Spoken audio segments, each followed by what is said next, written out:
दोस्तों एक दिन कंप्यूटर साइंस के कुछ स्टूडेंट्स अपने काम से थोड़ा बोर होकर अपनी बोरियत को दूर करने के लिए इंटरनेट पर इधर उधर कुछ रैंडम सर्च करने लगे। तभी एक दिन उन्होंने सोचा कि डीप वेब को एक्सप्लोर किया जाए। अब जैसे ही वो डीप वेब में घुसे उन्हें कुछ बहुत ही विचलित करने वाली वेबसाइट्स मिली। ये वेबसाइट दिखने में तो महिलाओं के लिए कुकिंग गाइड वेबसाइट की तरह लग रही थी, लेकिन जब वो स्टूडेंट्स इस वेबसाइट के अंदर गए तो उन्होंने देखा कि उस वेबसाइट में इंसानों के बॉडी पार्ट्स को किस तरह से कट किया जाए, ऐसी कौन सी टेक्निक यूज की जाए जिससे बॉडी पार्ट्स आसानी से कट सके, और किसी लड़की को कैसे पकाया जाए। और सिर्फ इतना ही नहीं, लड़की को ऐसे कैसे पकाया जाए जिससे कि वो पकती भी रहे और ज्यादा से ज्यादा देर तक जिंदा भी रहे।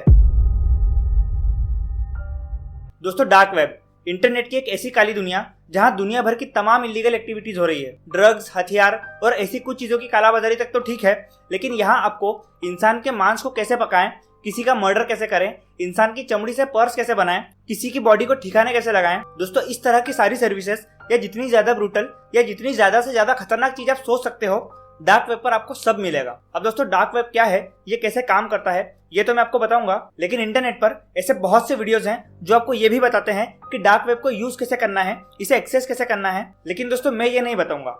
आज मैं आपको डार्क वेब से जुड़ी कुछ स्टोरीज बताऊंगा।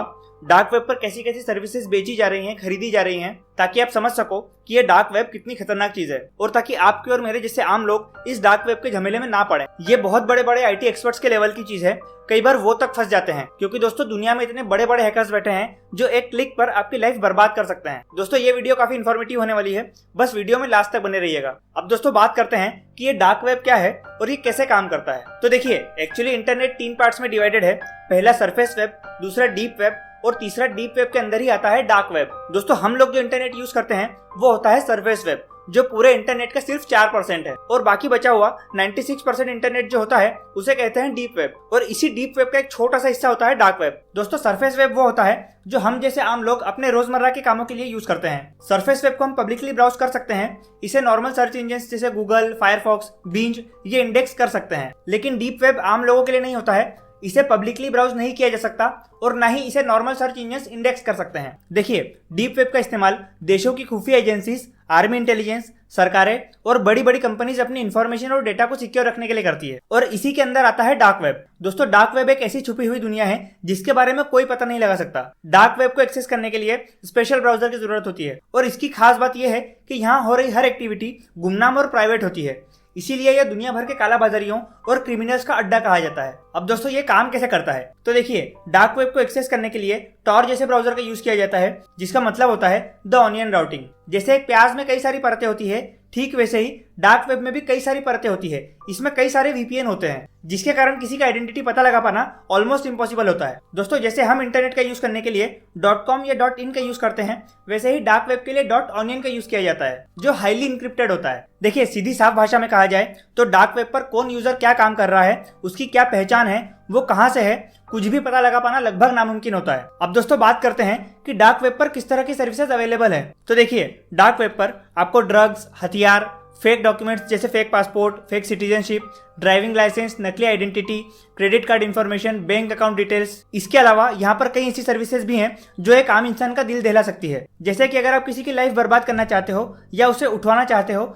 या फिर उसे हमेशा के लिए उठवाना चाहते हो, तो आपको यहाँ पर स्लेयर असैसिनेशन, लाइफ रूइनिंग और कॉन्ट्रैक्ट किलिंग जैसी सर्विसेज भी मिलेंगी। यहाँ पर आपको इंसानों के ऑर्गन्स, इंसानों का मीट, इंसानों की चमड़ी, यहाँ तक कि खुद इंसान भी मिलेंगे। मतलब आप यहाँ इंसान बेच या खरीद सकते हो। दोस्तों डार्क वेब पर बिकने वाली सबसे कॉमन चीज है पोर्नोग्राफी, और उसमें भी सबसे कॉमन है चाइल्ड पोर्नोग्राफी। दोस्तों यहाँ डार्क वेब पर सबसे फेमस चीजों में से एक है रेड रूम्स, जहां आपको इंसानों के लाइव टॉर्चर और लाइव मर्डर्स तक की सर्विसेज प्रोवाइड की जाती है। और दोस्तों इन्हीं रेड रूम्स में होते हैं डिस्कशन फोरम्स, जहां लोग अपने अंदर की सारी हैवानियत या पागलपन यहाँ शेयर करते हैं। एक तरह से इसे लाइव बोली लगाना कह सकते हो। वहां लोग हिटमैन को कहते हैं कि मैं तुम्हें इतने पैसे दूंगा, चिमटे से इसके नाखून उखाड़ो, एक एक करके धीरे धीरे, इसकी आंखें निकाल लो, इसके पैरों की उंगलियों पर हथौड़े से मारो। यहाँ तक कि अगर कोई ज्यादा पैसे देकर उस इंसान को मारने के लिए कहता है तो उसे तड़पा तड़पा कर मार भी दिया जाता है। मतलब दोस्तों दुनिया भर की सारी बुरी से बुरी चीजें, सारी गैर कानूनी चीजें आपको डार्क वेब पर मिल जाएगी।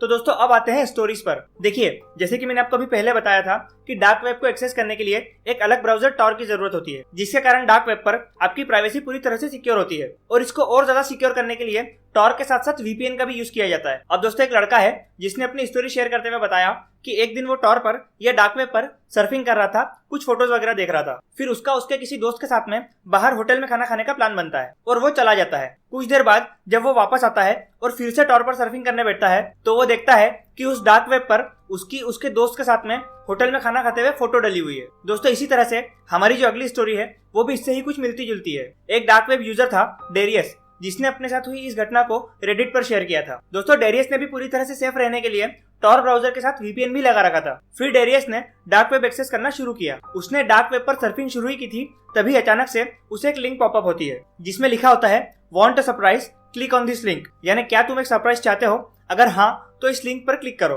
और डेरियस उस लिंक पर क्लिक कर देता है। लिंक पर क्लिक करने के बाद उसके सामने अचानक से एक वीडियो शुरू हो जाती है जो असल में एक लाइव स्ट्रीमिंग होती है, जिसमें एक डीम लाइट कमरे में एक चेयर रखी होती है। इसके बाद नीचे एक डिस्कशन फोरम होता है जैसा मैंने पहले बताया था। उसके बाद उस लाइव स्ट्रीमिंग का एडमिन लिखता है लेट द गेम बिगिन। फिर उस वीडियो में एक आदमी एक लड़की को घसीटते हुए लेकर आता है और उस चेयर पर बैठा देता है। अब देखिए, इसे डरावना कहें या घिनौना कहें या वहशीपन कहें, वो जो लाइव स्ट्रीमिंग होती है वो असल में उस लड़की को टॉर्चर करने के लिए होती है। उस लाइव स्ट्रीमिंग के व्यूअर्स उस हिटमैन को पैसा देते हैं उस लड़की को अपने हिसाब से टॉर्चर करवाने के लिए। दोस्तों ये सब देखकर डेरियस बहुत डर जाता है और तुरंत उस लाइव स्ट्रीम को बंद करने की कोशिश करता है। लेकिन जैसे ही डेरियस उसे बंद करने जाता है तभी उसे एक मैसेज पॉपअप होता है जिसमें लिखा होता है लीविंग सो सून डेरियस। अब देखिए, यही होती है सबसे डरावनी बात। मैंने आपको पहले बताया था कि टॉर ब्राउजर में आपकी आइडेंटिटी सिक्योर होती है और ऊपर से वीपीएन भी लगा था। फिर उस एडमिन को डेरियस का नाम कैसे पता चला? दोस्तों ये देखकर डेरियस और ज्यादा डर जाता है और फटाफट उस लाइव स्ट्रीम को बंद करने की कोशिश करता है। तभी फिर से एक और मैसेज पॉपअप होता है कि अगर फिर से बंद करने की कोशिश करी तो नेक्स्ट टाइम इस लड़की की जगह तुम होगे डेरियस। और इसके बाद उस लाइव स्ट्रीम का एडमिन नीचे डिस्कशन फोरम में डेरियस का एड्रेस तक लिख देता है। इसके बाद डेरियस के साथ कुछ और घटनाएं घटती है, जैसे कि उसका फोन हैक हो जाता है। हैकर उसके फोन के कैमरे से उसकी कुछ फोटोज क्लिक कर लेता है। फिर एक दिन जब डेरियस अपने घर पहुंचता है तो वो देखता है कि उसके घर का दरवाजा खुला है। जब वो अंदर जाता है तो उसे एक नोट मिलता है जिसमें लिखा होता है तुम्हें क्या लगा, हम तुम्हें ढूंढ नहीं पाएंगे। अब दोस्तों यहाँ हैरान करने वाली बात यह है कि पिछले 3 साल से डेरियस लापता है। अब दोस्तों अगली कहानी में उस लड़के की प्राइवेसी बनाए रखने के लिए हम यहाँ उसका नाम चेंज कर रहे हैं। मान लेते हैं उसका नाम है राहुल। तो दोस्तों एक दिन राहुल का वीकेंड था और वो अपने घर पर बोर हो रहा था, तो उसके दिमाग में एक फितूर आया और उसने टॉर ब्राउजर इंस्टॉल कर लिया। इसके बाद वो सोचने लगा कि अब इस पे सर्च क्या किया जाए। तब उसे याद आया कि उसने रेड रूम्स के बारे में कहीं सुना था। राहुल ने रेड रूम सर्च किया लेकिन वहां उसे वैसी कोई चीज नहीं मिली, क्योंकि देखिए स्कैम्स फ्रॉड यहाँ भी होते हैं। यहाँ नकली रेड रूम बनाए जाते हैं और फिर लोगों के साथ ठगी की जाती है। तो ऐसा ही कुछ राहुल के साथ भी हुआ। फिर वहां से डिसअपॉइंट होकर राहुल ने टॉर ब्राउजर बंद कर दिया और उसको अनइंस्टॉल भी कर दिया। लेकिन फिर रात में जब राहुल अपनी फैमिली के साथ खाना खा रहा था तो उसके फोन पर एक व्हाट्सएप मैसेज आता है। राहुल नंबर देखकर समझ जाता है कि ये इंडिया का नंबर नहीं है। उस मैसेज में लिखा होता है hey dear, how are you. Rahul पूछता है क्या मैं तुम्हें जानता हूँ? तब उधर से एक बड़ा ही इंटरेस्टिंग सा रिप्लाई आता है कि it's better that you don't know me my love. Rahul पूछता है कि तुम मुझे मैसेज क्यों कर रहे हो? तब वो अननोन पर्सन कहता है कि मेरे पास तुम्हारे लिए कुछ फैंसी और इंटरेस्टिंग चीज है, मैं कुछ डिफरेंट सर्विसेज प्रोवाइड करता हूँ। राहुल कहता है कि क्या मतलब है तुम्हारा, तुम कहना क्या चाहते हो? तब वो अननोन पर्सन कहता है कि इतने भी भोले मत बनो माय डियर,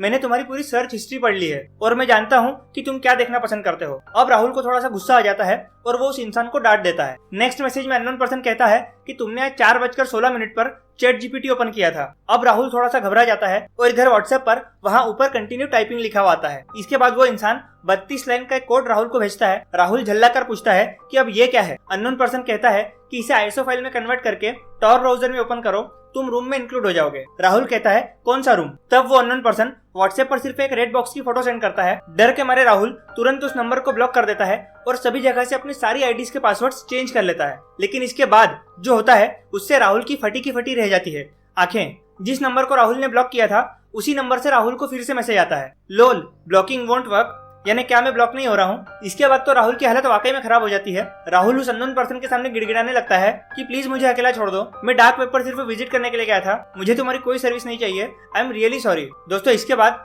राहुल ने फिर कभी इंटरनेट की उस काली दुनिया की तरफ झांक कर भी नहीं देखा। अब दोस्तों इसके अलावा भी और इससे ज्यादा डरावनी बहुत सी स्टोरीज हैं। कुछ स्टोरीज तो उन लोगों की हैं जो डार्क वेब पर कई सालों से हैं, उन्हें अच्छा खासा एक्सपीरियंस है डार्क वेब का, फिर भी वो खुद को बचा नहीं पाए। तो दोस्तों आप लोगों से रिक्वेस्ट है कि जब तक कंप्लीट नॉलेज ना हो डार्क वेब पर मत जाइए, एक छोटी सी गलती लाइफ खराब कर सकती है। तो दोस्तों आज के इस वीडियो में बस इतना ही। अगर वीडियो पसंद आई हो तो प्लीज लाइक और सब्सक्राइब का बटन दबा देना। हम मिलते हैं आपसे नेक्स्ट वीडियो में। धन्यवाद, जय हिंद।